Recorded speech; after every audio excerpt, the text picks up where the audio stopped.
Table here, SSD, episode 61. And in this one, I would like to talk about cheat meals and cheat days.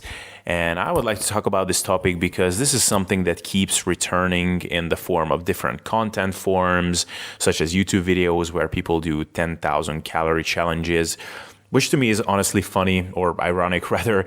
I think that with the magic of modern food, it's really not that hard to put down 10,000 calories in one day, unfortunately. And since there are a lot of interesting discussions floating around about the physiological and psychological implications of cheat meals, I thought this would be a good topic to talk about. So, first of all, how would I define a cheat meal? Well, a cheat meal to me is a meal that is composed of foods and or contains quantities of foods that are generally not conducive to your goals, be it in fitness, but probably in life in general. Of course, now we know that there aren't inherently bad fattening foods, and it all comes down to calorie balance at the end. But still, for most of us, something like a cheesecake is just not very conducive to what most of us want. Whether we are into fitness and want abs, or even if we are just jam-pop people who just don't want to get too fat. Because a piece of cheesecake that is loaded with sugar, fat, and not much of anything else contains a ton of calories that are packed into a small place for almost everybody except a small minority of people who have remarkably high calorie needs. Eating cheesecake on a regular basis means extra complications and added tweaks to your diet for you to be able to meet your energy needs and not overeat. Therefore, the phrasing from my end, not conducive to your goals. Next point, right after defining what a cheat meal is, do I think that one should only have foods that are directly benefiting their body composition goals? Hell no. I mean, we are not robots, and quite frankly, most of us are not even athletes. Most of us are just people who want to live a good, fun life, minimize the amount of regrets we have, and besides all of this, we want to look good and be healthy. And can the occasional cheat meal that has a bunch of tasty, pretty high-calorie foods be a part of this game plan? Absolutely. So I'm not here to tell you that you should only eat nutrient-dense, high-protein foods that for the rest of your life with no exceptions. Thirdly, I want to further specify the types of cheat meals or cheat days that I'm going to be talking about in this case, and that is pre-planned, specifically designed meals or days in which the foods themselves or the act of overeating on those foods play the central role of the event. And here's what I mean by this. For example, I ate a lot of tasty foods during Christmas, New Year's, and for example, just the other day when I went out to a dinner with someone to a nice restaurant. And so if you look at a lot of the foods that I ate, many of them were high sugar, high fat, high calorie, low protein, low fiber, low satiety foods. So if we go by the definition of eating foods that are not conducive to my goals, I had a lot of cheat meals in December and January. However, eating those tasty foods was not the central focus point as far as what the goal of those events was for me. It was more of a side effect that just kind of happened in this instance. I went there to enjoy the pleasure of the company of the people that were there, and besides all of this, as an added bonus, we also had a lot of nice tasty foods. And of course, I was looking forward to eating those tasty stuff, but it was almost like a means to enhance the social experience. You know, all the conversations and interactions flow a little bit better when you're downing some tasty stuff in the meanwhile. It's like getting tipsy while you're talking to someone, but in this case, you're getting the hit in the head from the elevated dopamine levels as opposed to the alcohol. So why is it important to make this distinction? After all, the actual act that is taking place is the same, you could argue, right? You're doing the same thing, sitting at a table or moving in between tables and talking to people and eating food. Well, there are a few big differences. For one, when the goal of the event is to put down a whole bunch of tasty foods, then it means that those foods are kind of on a pedestal in your mind and that you're kind of glorifying them in a sense. Now, of course, cheesecake and cheesy French fries are on a pedestal to some degree in everyone's mind, but there's a certain level of, for lack of a better term, mental submission that happens when you get into the mindset of, oh my God, I can't wait to eat X food. Because when you're of this mindset, that by definition for most people means that your day-to-day healthy, body composition friendly nutrition is on some lower, inferior level that you just don't enjoy as much. And that kind of outlook is problematic in general, not just with food, but with everything, because our day-to-day, everyday existence is what composes the majority of our lives. This is where we live for the most part. So is it maintainable or sustainable in the long term if the everyday life where we spend the majority of our lives is something that we just look at as this sucky thing that we desperately need to take a break from? In my opinion and in my experience, when I look at the people who are successful in general, in fitness, in their jobs, in whatever they do day to day, the answer is no. To use a work analogy, who do you generally see as more successful? Those that hate their jobs and are looking forward to the weekends and vacations as these periods of final relief, or those that love their jobs and the day-to-day working process is something they get a lot of fulfillment from? Generally the latter. For these people, their work life is like the battery life of a phone that is plugged into a computer to transfer some files. It's being used, but it's not using battery power because it's being charged while it's being used. For the people who hate their jobs and are living from weekend to weekend, they are usually in this chronically depleted state, if we are using the phone analogy. Same thing with nutrition. Which people are generally more successful in the long term with maintaining a good six-pack and all that good stuff? Those that get enjoyment out of their day-to-day nutrition and don't need cheat meals as a means of recharging their batteries. Now, can it theoretically work that someone is just plowing through the week and living their life as a robot, and then finally at the weekends they get some nice big feast with all the foods that they don't get to eat during the week, and after that they say, awesome, that was good, and the next week they just continue where they left off? Yeah, those people do exist, but those are the minority. For most people, this is just not a very workable plan. So that's just as a general intro. I think you get what my general stance on the matter is. But with that, let's dive into the specific reasons as to why I think this, starting with the physiological limitations or implications rather, and then I'll touch on the psychological ones. So on the physiology part first, say every Sunday is a day when you're cheating. Well, then depending on the size of the meal and how big of an extra effort you're making to slam down a ton of calories, you may overconsume calories anywhere from a few hundred to several thousand.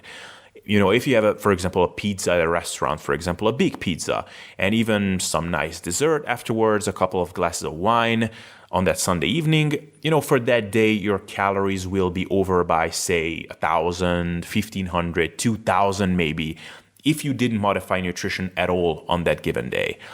If you, say, decided to just eat some protein and fiber before that dinner to save up some calories for your evening meal, then you might be over by a few hundred, or you might not be over your caloric needs at all. Or maybe you just eat slightly lighter during the day and slightly lighter in the following day, and you might have completely undone all the damage. So one meal from purely a physiological sense, generally really not a big deal. Now, if you sit down with the intent of, I'm going to, for this particular meal, load up on all the foods I craved for the past 2 months, the damage you can create there is probably some practical cap on it, as at some point your GI tract is just going to start rejecting stuff if you keep pounding food beyond a certain point. But if you start loading up on especially high-calorie, low-volume foods that are super tasty, you can put down several thousand calories worth of food.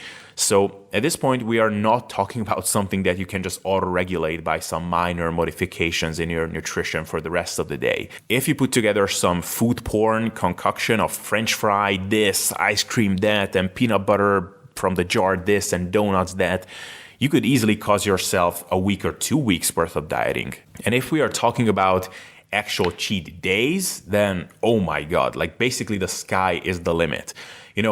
Jeff Nipper did a video on a 10,000 calorie challenge, and other people have done it too. But at the end of it, he concluded that even though he ate 7,000 calories over his regular maintenance, because of various physiological upregulations and inefficiencies, he only gained half a pound. So less than 2,000 calories worth of fat from that day. I think a lot of experts on metabolism would strongly contest this rather optimistic analysis. I think many would say that it's closer to like 2 pounds gained in that day. But at any rate, the problem is that's unfortunately not even important. As with modern food, with the amount of calories we are now able to stuff into a small place and how tasty we are able to make these calorie bombs, by this point there is a very loose cap on how many calories you can stuff down over the course of a single meal, let alone in an entire day. So in short, really overboard cheat meals and especially cheat days that are designed to really go for it from purely a physiological perspective are simply impractical for most people. They are more than enough, even if you do them as infrequently as every 1 or 2 weeks, to steadily make you gain weight if you don't modify things significantly for the remainder of the time, or to basically force you into a perma-cutting cycle where you're in a constant need of keeping yourself in a caloric deficit to balance out the negative effects of the cheat meal or binge rather. So with that, let's segue into the psychological effects, because really this is where, for me, the money really is when it comes to nutrition. You know, in terms of physiology, we can talk about a lot of cool nitty-gritty stuff, but ultimately, until the medical industry develops some super drugs that will eliminate hunger, cravings, or block calories from being absorbed, your habits and mindset is what's going to be the dominant factor here, because nutrition will be with you for the rest of your life. So what are the real life implications of a cheat meal or cheat day from a psychological perspective? And once again, here I mean pre-planned food indulgences in which you're specifically going for the act of overeating on those foods. So I'm not talking about going out to a restaurant with your friends or take part in a family dinner where you say like, "Ah, fuck it, I'm gonna live a little." I'm talking about something along the lines of going to the grocery store, buying a bunch of foods that you crave for a while after careful planning, and then going home and going nuts on those. So what is the problem with this approach? Well, for one, and this is especially true in the context of culprit foods that you generally tend to crave, or when you eat them, you tend to go overboard with them, contrary to what many people think, which is that it will somehow eliminate cravings or give you a nice psychological break, this actually often increases cravings for those foods even more. If you went without certain foods for a long time, it sort of becomes non-salient in your mind. Like, for example, peanut butter is one of my culprit foods. You know, longtime listeners of this podcast will know this. You know, it would be very hard for me in general, or it used to be at least, to eat only a small spoonful of peanut butter. It would probably quickly turn into 5 or 10 spoonfuls. And you know, the last time I had peanut butter must have been like, 8 months ago. Like, I don't even remember how that stuff tastes like, to be honest. So even though I know it's a culprit food, my level of craviness right now for that food is essentially 0. Now, if I wanted to re-invoke this craving, I would just head down to the grocery store right now, buy a jar, come back and start eating it with a spoon. And then all the positive associations with peanut butter in my head would get quickly reignited. Funny thing is, I remember reading in Tony Robbins' book, Awaken the Giant Within, that he cured some person from his chocolate addiction by making him stuff himself full of chocolate to the point of nausea, and you know how well this worked. So, you know, to translate this into nutrition and diet psychology language, the message was that an effective way to cure yourself from your cravings of a certain food is to make yourself binge on it hard enough. Now, while this could make sense on paper, I think anybody who actually tried this will know that binging on one of your culprit foods accomplishes one thing reliably. It makes your future cravings even stronger. Yes, if you binge hard on something and you're on the couch wrapped up in pain, in that moment you are disgusted by even the thought of that food and you'll swear by not eating it ever again. But once that discomfort dissipates somewhat, you'd love more than anything to eat those things again. Unfortunately, there's just no such thing as getting a binge out of your system, so to speak, or at least I'm yet to find one person for whom that worked out. Second thing, if this cheat meal or cheat day is something that you schedule into your life, that is a surefire way to drive yourself insane and to make not only your fitness progression, but your overall life just 10 times more miserable than it needs to be. First of all, and this is related to the physiological side of things, if you're regularly having high calorie overindulging periods, that will at some point mean that you will either be in a caloric deficit, potentially even in a pretty substantial deficit for the rest of the week, or it will mean that you will steadily go through a degradation in your body composition. And obviously, none of these are particularly conducive to a healthy mindset around your fitness endeavors.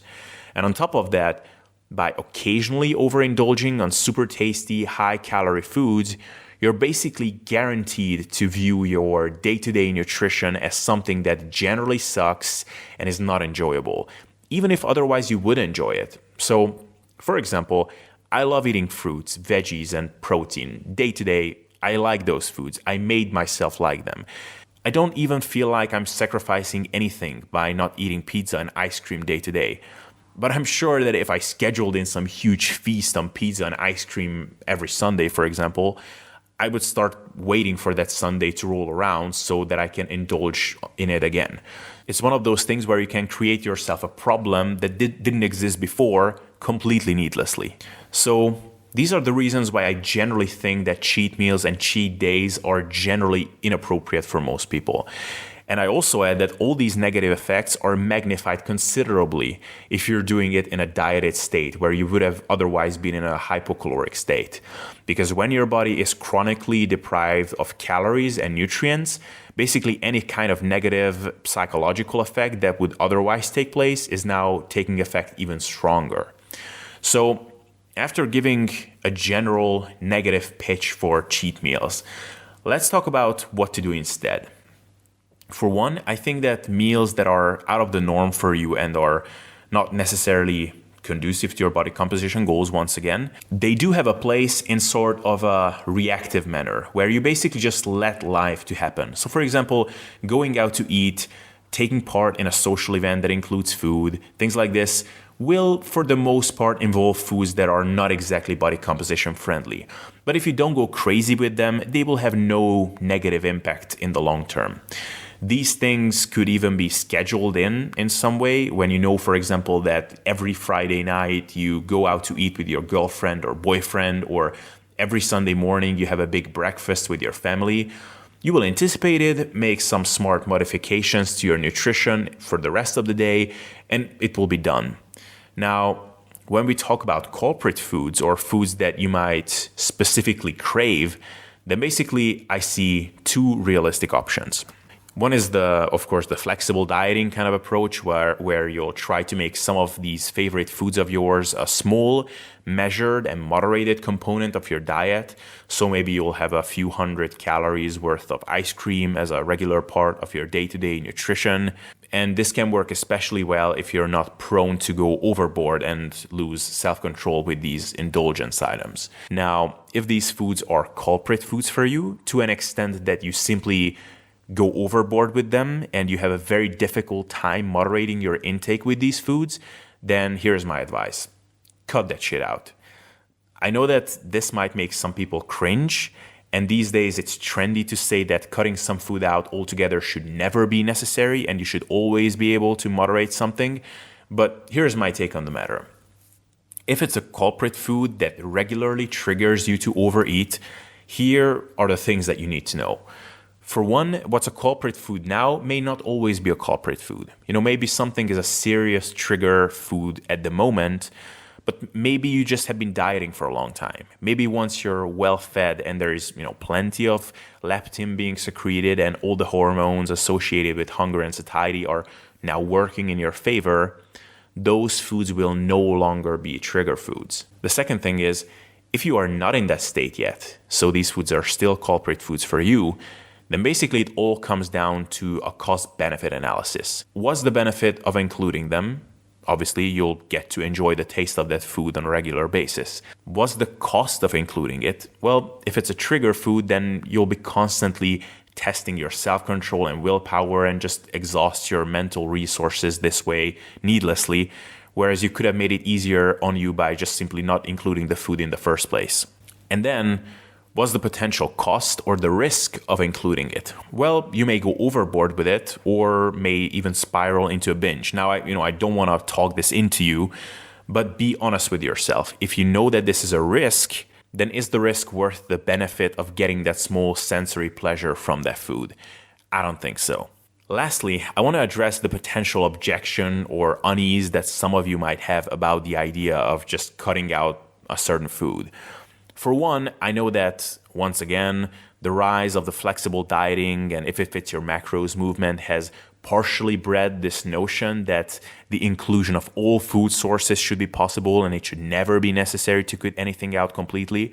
So I know that the idea of cutting something out altogether brings up concerns and worries regarding the sustainability of such an approach. And secondly, I know that there is this notion out there that if you don't eat something that you would crave, then the craving will just get stronger and stronger. And I really think that the missing link here is acceptance. Simply accepting that certain foods are just not conducive to your goals, and because they have too much of a tendency to sabotage our goals, they also have an indirect propensity to sabotage our well-being, and therefore they just have no place in our regular lives. And if you think about it, we have these clear boundaries with a lot of things. Take alcohol, for example. And I'm not in any way comparing alcohol or alcoholism to food, but alcohol is something you can get hooked on, and it's not essential to life. And the same thing with hyper-palatable, calorie-dense foods. They're also something that you can get at least behaviorally addicted to, and they're also non-essential to life. And getting drunk is fun. Like, sure, you're kind of pathetic when you're so drunk that you can't even talk straight, but you have fun doing it. But most of us understand that getting drunk on a daily basis is not something that is conducive to a healthy lifestyle or a reasonably healthy lifestyle. So most of us just don't do it on a daily basis, at least. And I think if we are able to have the same type of acceptance when we think about simply cutting out certain foods from our regular lifestyle that are not conducive to our goals and well-being, then all of a sudden, it's not so much of a hurdle. I have pizza, ice cream, and cookies every once in a while when it's some special occasion, but because I have this acceptance about their role in my life, I have no issue to then continue with my regular diet the next day. Just the other day, I was out in this, Italian restaurant, and I had this just unbelievably tasty piece of, I don't even know what kind of cake it was, but the sweetness, the mouthfeel, the creaminess, it was just ridiculously yummy. And as I was eating it, I was thinking that this food, in terms of nutrition, is like party drugs in terms of my life. Like, maybe in an alternate universe, I tried some synthetic party drugs.